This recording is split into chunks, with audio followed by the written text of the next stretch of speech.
Hi hello friends, welcome to Photoshopguru channel. Friends, మన ఛానల్లో మన మిత్రుడు అడిగినటువంటి క్వశ్చన్ ఏంటిదంటే, ఆల్బమ్ డిజైనింగ్ చేస్తూ ఉన్నాను నేను, నాకు సపోర్ట్ అయ్యే మానిటర్ ఏంటి, ఏ మానిటర్ వల్ల నాకు యూజ్ ఉంటుంది, ఏ మానిటర్ ఆల్బమ్ డిజైనింగ్ పర్ఫెక్ట్ అని చెప్పి అడిగారు. నేను యూజ్ చేస్తూ ఉన్నాను కాబట్టి చెప్తూ ఉన్నా. నేను వాడుతూ ఉన్నటువంటి మానిటర్ ఇది అండి. Monitor HP 22ES 22 inches display ఉంటుంది. ఈ మానిటర్ని నేను వాడుతూ ఉన్నాను.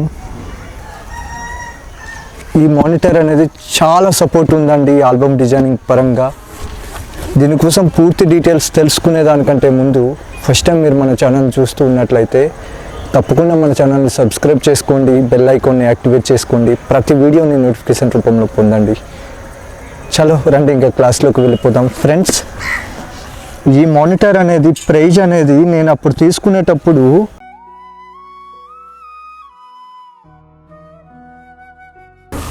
₹10,818 ఉంది. నేను ఈ మానిటర్ని జనవరి 2019లో తీసేసుకున్నాను. బట్ ఇప్పుడు ఈ మానిటర్ ప్రైజ్ అనేది చాలా వరకు తగ్గింది అండి.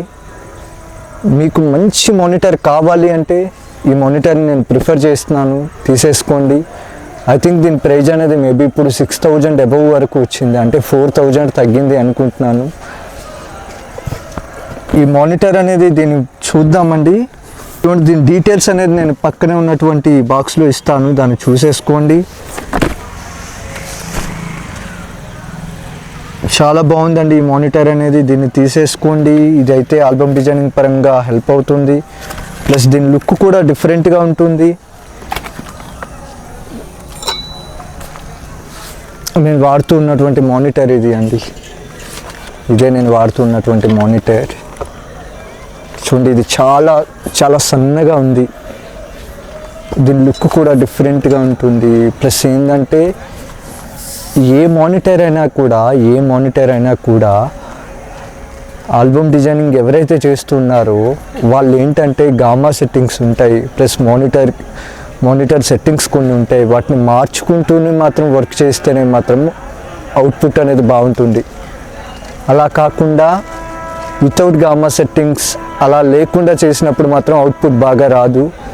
బట్ దీనిలో ఏంటంటే మనం ఏదైతే పిక్చర్ డిజైన్ చేస్తూ ఉన్నామో ఫోటోషాప్లో, ఆ colours plus printing colours same ఒకేలా వస్తాయి. దానికంటే ముందు కొన్ని సెట్టింగ్స్ అనేవి మనం మార్చుకోవాల్సి ఉంటుంది. ఇంతకు ముందు కూడా చెప్పాను, ఆల్బమ్ డిజైనింగ్ ఇవి చేయకుండానే చేసేస్తున్నారా అని. ఇదిగోండి ఈ మానిటర్ అయితే కింద పెడుతున్నా. కంపెనీ అనేది HP 22 ఇంచెస్ ఉంటుందండి విడ్త్ అనేది. ఇందులో ఇంకొంచెం పెద్దవి కూడా ఉన్నాయి, బట్ నాకైతే సపోర్ట్గా ఉంది అని చెప్పి 22 ఇంచెస్ మానిటర్ డిస్ప్లే తీసుకున్నాను.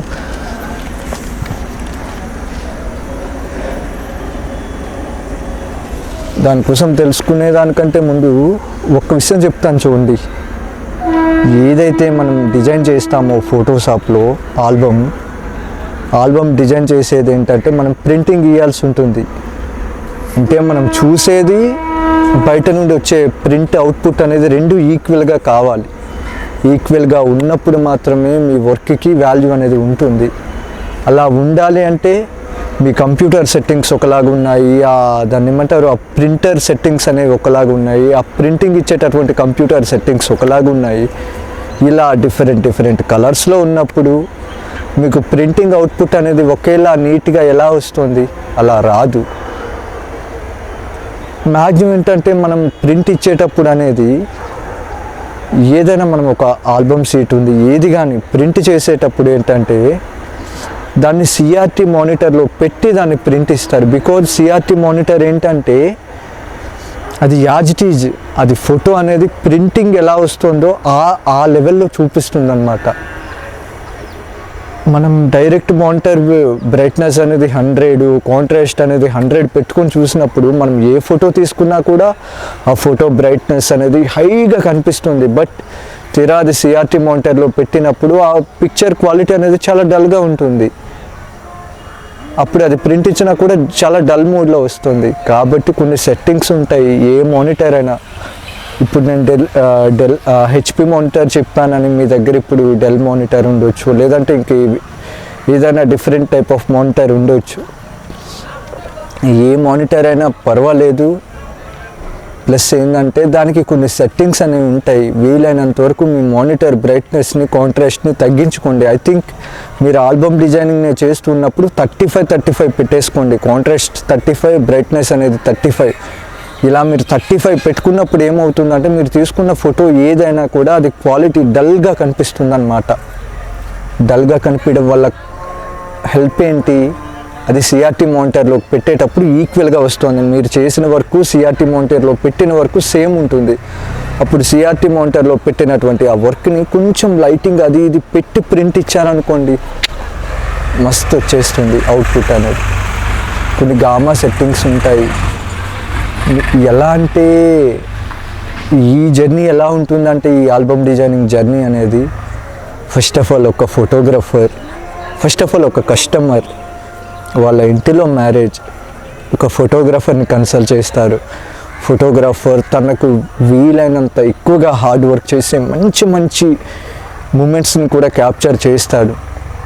తర్వాత తను ఎవరి మీద డిపెండ్ అవుతారు, తను ఒక డిజైనర్ మీద డిపెండ్ అవుతారు. డిజైనర్ కూడా తన వంతుగా తాను చేయాల్సిన వర్క్ కంటే ఎక్కువగా చేసి ఒక మంచి అవుట్పుట్ ఇవ్వడానికి ట్రై చేస్తారు. నెక్స్ట్ డిజైనర్ ఎవరి మీద డిపెండ్ అవుతారు, ఎవరైతే ప్రింటింగ్ వేస్తారో వాళ్ళ మీద డిపెండ్ అయి ఉంటుంది. ఎవరైతే కలర్ కరెక్షన్ చేస్తారో వాళ్ళ మీద డిపెండ్ కావాల్సి ఉంటుంది. అంతేగాని నేను డిజైన్ చేసేసాను ఐఎమ్ ది తోప్ అంటే రాంగ్ అండి. డిజైన్ చేయడంతో మీరు ఒకరి మీద డిపెండ్ కావాలి. అది ఎవరు, కలర్ కరెక్షన్ చేసేవాళ్ళు. కలర్ కరెక్షన్ చేసేవాళ్ళు ప్రింటింగ్ ఇచ్చే వాళ్ళ మీద డిపెండ్ అయి ఉంటారు. ప్రింటింగ్ ఇచ్చేవాళ్ళు వాళ్ళు మేకింగ్ ఎలా చేస్తారా అని వాళ్ళ మీద డిపెండ్ అవుతారు. మేకింగ్ కూడా బాగా వస్తే ఆల్బమ్ అనేది హైలైట్ అవుతుంది. ఆల్బమ్ హైలైట్ అవ్వడం వల్ల ఫోటోగ్రాఫర్కి మళ్ళీ కొన్ని ప్రోగ్రామ్స్ అనేవి వస్తాయి. ఫోటోగ్రాఫర్ అనేవారు బతుకుతారు. ఫోటోగ్రాఫర్కి ఎక్కువగా ప్రోగ్రామ్స్ అనేది వస్తే తను ఎవరైతే అంత బాగా డిజైన్ చేస్తున్నటువంటి ఆ డిజైనర్ ఎవరైతే ఉంటారో వాళ్ళని కన్సల్ట్ చేస్తారు. ఆ డిజైనర్ ఎవరైతే ఉంటారో, ఎవరైతే తన ఫొటోస్ని అంత బాగా ప్రింట్ వేయగలిగారో అతని మీద డిపెండ్ అవుతారు. ఎవరైతే ప్రింటింగ్ వేశారో, ఎవరైతే బాగా మేకింగ్ చేస్తున్నారో ఆల్బమ్ని, వాళ్ళ మీద డిపెండ్ అవుతారు. ఐ థింక్ ఇదంతా ఒక సర్కిల్ అన్నమాట. ఈ సర్కిల్ మీద మాత్రమే డిపెండ్ అయి ఉంటుంది. ఈ ఫోటోగ్రాఫర్ ఆల్బమ్ పట్టుకెళ్ళి కస్టమర్కి ఇచ్చి తను హ్యాపీ అవుతారు. తన నుండి కస్టమర్ నుండి తన చుట్టాలు అలా ఇలా అలా ఒక పెద్ద సర్కిల్, ఒక పెద్ద ఫ్యామిలీ. మనదంతా ఒక పెద్ద ఫ్యామిలీ. ఇలాంటి ఫ్యామిలీలో ఏంటంటే ఎవరికి ఏం తెలియదండి. బీ ఫ్రాంక్గా చెప్పుకోవాలంటే ఎవరికి ఏం తెలియదు. బట్ ఏంటంటే మనం నేర్చుకుంటూ ఉన్నాం. మన స్ట్రగుల్స్ని మనం ఫేస్ చేసే స్ట్రగుల్స్ వల్లనే మాత్రం మనం నేర్చుకుంటున్నాం. పక్కనున్న వ్యక్తికి అడిగితే చెప్పట్లేదు, ఎవరు సీనియర్ ఉన్న వ్యక్తి అడిగితే చెప్పట్లేదు. బట్ ఎలా, ఎవరో ఒకరు చెప్పాలి. వీలైనంత వరకు మన ఛానల్ నాకు తెలిసిన వరకు ఏదైతే నాలెడ్జ్ ఉందో అది మీతో షేర్ చేసుకోవడానికి నేను ప్రయత్నం చేస్తున్నాను. వీలైనంత వరకు మన ఛానల్ని ఆదరించండి. వీలైనంత ఎక్కువగా ఫోటోషాప్ని నేర్చుకోండి. మీ స్థాయిలో మీరు ఒక మంచి స్థాయిలో నిలబడండి. మీరున్న రంగానికి పేరు తీసుకురండి. మీరు చేసే ప్రతి వర్క్ వెనుక కూడా మీకంటూ ఒక గుర్తుని పెట్టేసేయండి. మేబీ మనం ఉండొచ్చు పోవచ్చు, బట్ మనం చేసి ఇచ్చిన ఆల్బమ్స్ అనేవి లైఫ్ టైం, కొన్ని తరాలు ఉంటాయి. మనం చేసే ఒక పెద్ద frame work, photo frame work అనేది కొన్ని తరాలు ఉంటుంది, కొన్ని ఇయర్స్ అనేది ఉండిపోతుంది. ఒక డిజైనర్గా మనం ప్రౌడ్గా ఫీల్ కావాల్సిన ఫీల్డ్ అండి ఇది. సరేనా? నేను సజెస్ట్ చేసే మానిటర్ HP 22ES అండి. I think last 7-8 years back నుండి కూడా నేను ఈ మానిటర్ని యూజ్ చేస్తున్నాను. నా వరకు దీనివల్ల యూజ్ ఏంటిది అనేది నేను ఎక్స్పీరియన్స్ అయ్యాను కాబట్టి మాత్రమే నేను మీతో షేర్ చేసుకోగలుగుతున్నాను. సరేనా? నా ఈ క్లాస్ అనేది ఈరోజు మీకు నచ్చి ఉంటుందని నేను అనుకుంటూ ఉన్నాను.